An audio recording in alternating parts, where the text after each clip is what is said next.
Hello everyone, good day. Welcome back to my channel. Dito na naman tayo para mag-solve ng problems related to Civil Engineering Board exam. So, the situation is a barge shown in figure supports the load W1 and W2 for every 1 meter strip along the longitudinal section.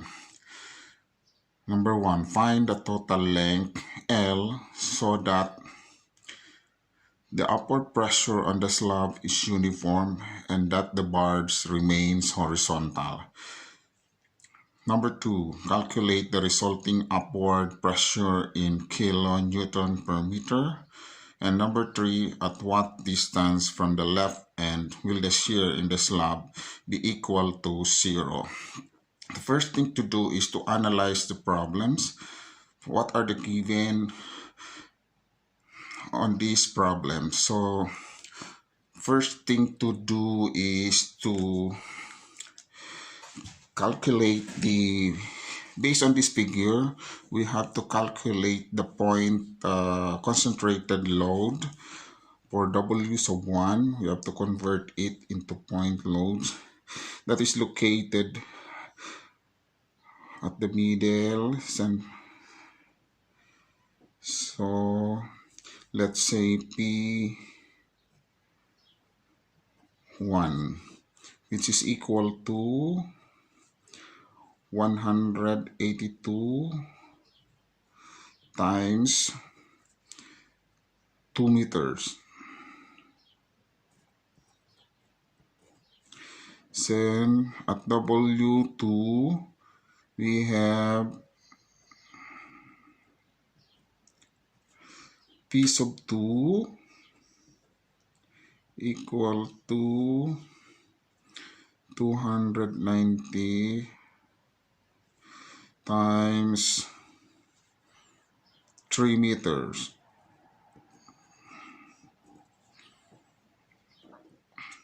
So the upward pressure, let's say symbol rho. So it is in kilonewtons per meter. So the concentrated load or the point load of this upward pressure, it would be at the middle of this total length L. Let's say here.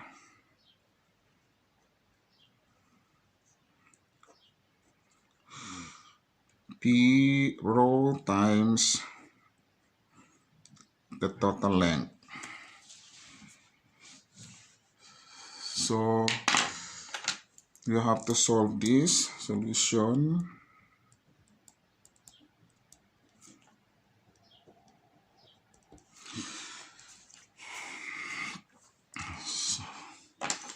From this figure, since on this number 1 question is find the total length L so that the upward pressure on the slab is uniform and that the barge remains horizontal. So on this statement, the barge remain horizontal, so it would be in a static. So it will be equilibrium. So summation of forces vertical is equal to 0, positive upward direction.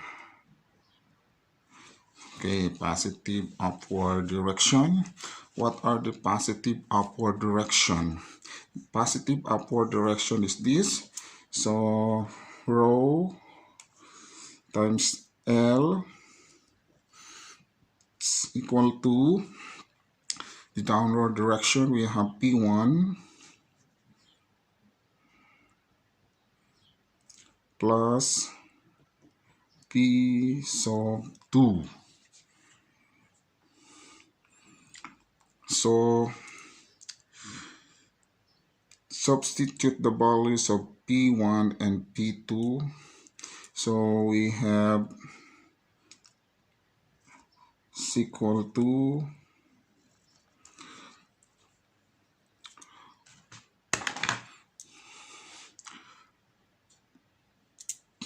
182 times 2 plus 290 times 3 divided by L.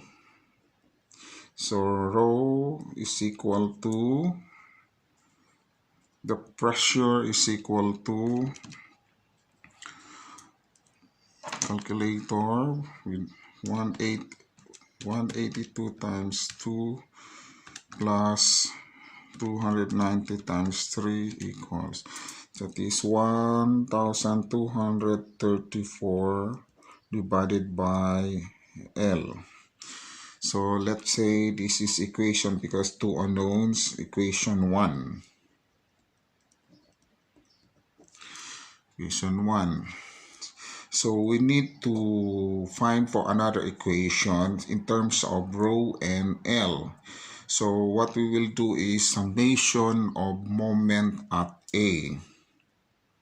Here, summation of moment at point A. So the distance of P1 from point A is equal to 1 meter. And the distance of this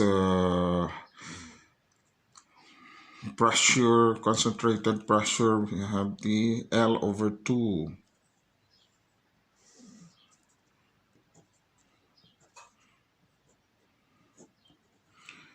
And the distance from point A to P sub 2, we have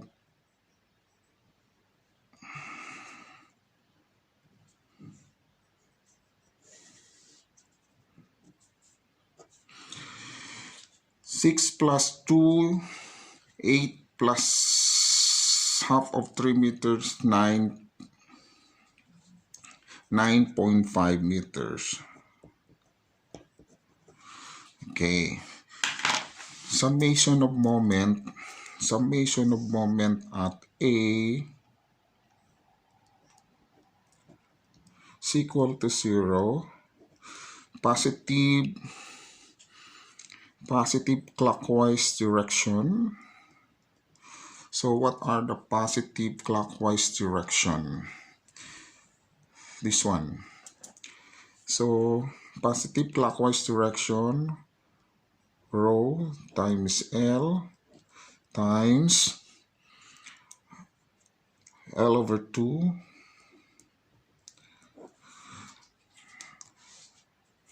minus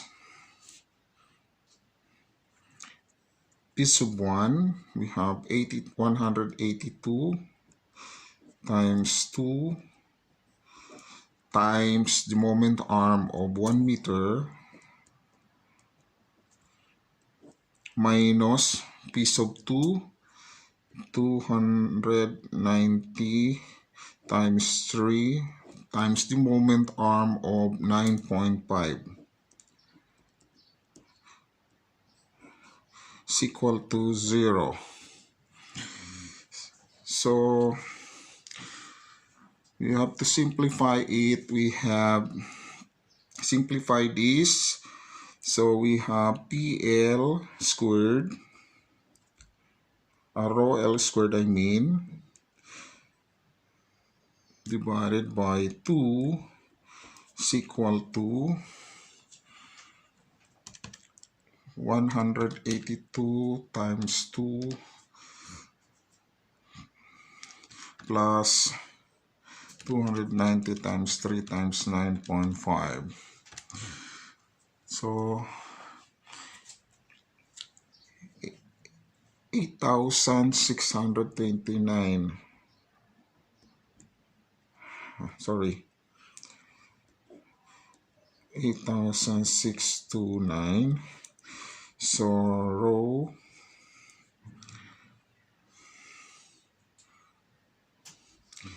rho is equal to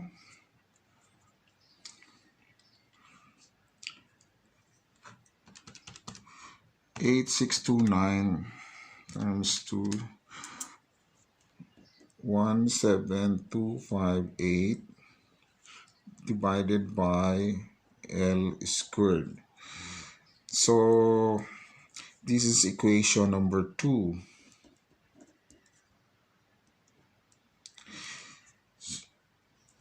Using equation number 1 and number 2, we have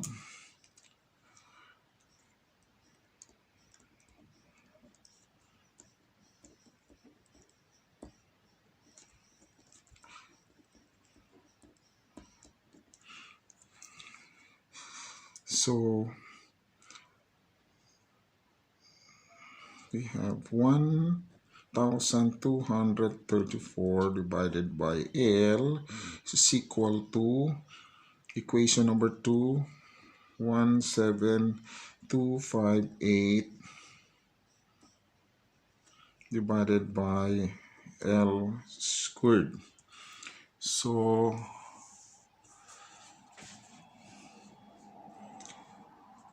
divided by L squared. So this is L.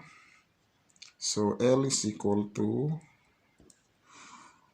17258 divided by 1234 is equal to divided by 1234. So the length is 13.985 meter. This is equal to the whole number 14 meters. So from question number 1, the choices are letter A. The choices are letter A is equal to 15, letter B is equal to 14 meters, letter C is 13 meters, and letter D is 12 meters. The correct answer is letter B, which is 14 meters. For number 2, so this is the solution for number 1. For number 2, calculate the resulting upward pressure in kilonewton meters. So the upward pressure of symbol rho we have already calculated, so we can use equation number 1. Equation number 1, we have, so using equation number 1, substitute the value of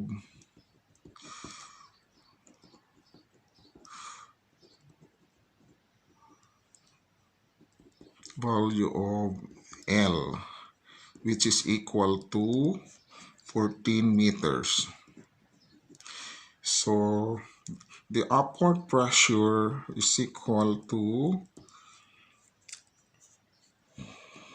1234 divided by L is equal to 1234 divided by 14. So the upward pressure is equal to,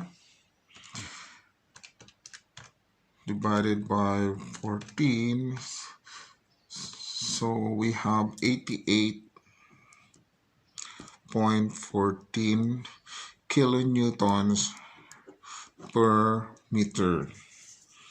So this is the answer for number 2. So the choices on number 2, we have A is equal to 88.14, B is 82.27, C is 94.92, and letter D is 77.12. The correct answer is letter A. So for question number 2, at what distance from the left end will the shear in the slab be equal to 0? So hindi natin alam kung nasaan ang zero shear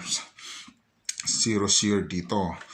So what we're gonna do is to draw and cut this portion, imaginary cut this portion at a distance of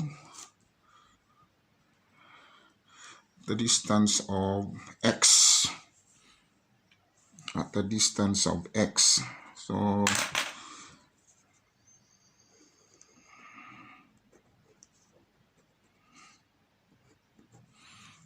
we have to draw it. So for number 3, so we have to draw it. This is the slab at a distance of x, and this is the loads.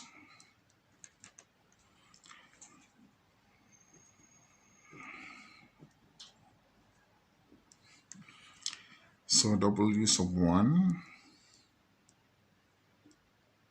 is equal to 182 kilonewtons per meter, and we have the upward pressure.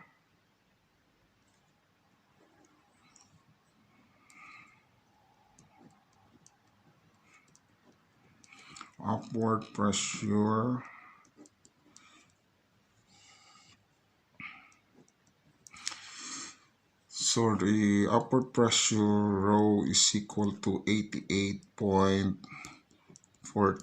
kilonewtons per meter. So the distance of this is x. This is section A. So the distance of this is x.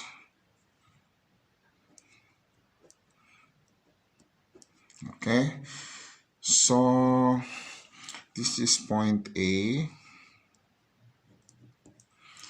So we have to convert the uniform load into concentrated or point load. So we have the upward pressure,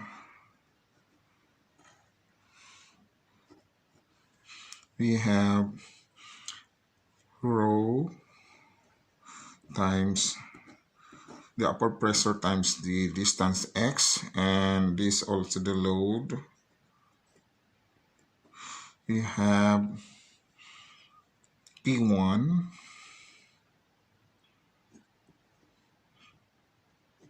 is equal to 364 kilonewtons. So we have the shear. We have the shear here. Let's say upward V. Okay. So by summing up, summation of force vertical from this figure, summation of force vertical is equal to 0, positive upward direction. What are the positive upward direction? We have the shear at section A. We have V plus the upward pressure times X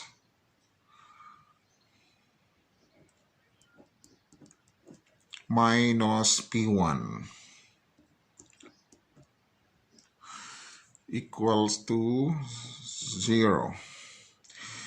So sabi niya kasi dito sa number 3, at what distance from the left end will the shear in the slab be equal to 0? So this shear becomes, this V shear is 0 already. So we have the, in terms of X, so because the pressure is given already, we calculated already, and the P1 is already on this figure. So we have X is equal to P1 divided by the upward pressure. So X is equal to P1, we have 364 kilonewtons divided by the upward pressure of 88 kilonewtons per meter. So cancel out kilonewtons and the X is in terms of meters. We have 364 divided by 88.14.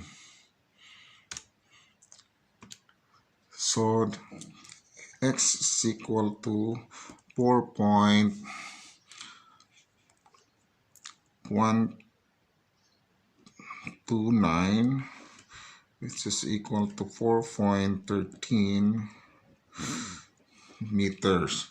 So the zero shear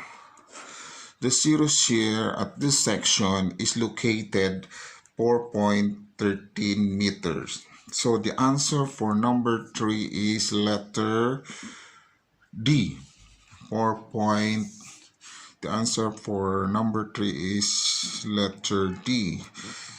So this is the complete solution for this situation. So kailangan natin, kasi madali lang naman ito i-solve, na as long as alam nyo yung procedure to solve this situation. So dapat abang binabasa ang situation, nag-iisip na kayo ng kung ano ang possible procedure or solution na pwedeng gamitin dito sa problem na to. So sana meron kayong makuhang aral dito sa sinishare kong mga solution related to Civil Engineering Board exam. So hanggang sa muli, thank you so much guys, and hope to upload more. Sana makakuha kayo ng some points on dito sa mga sinosolve kong problems. So thank you guys. Bye.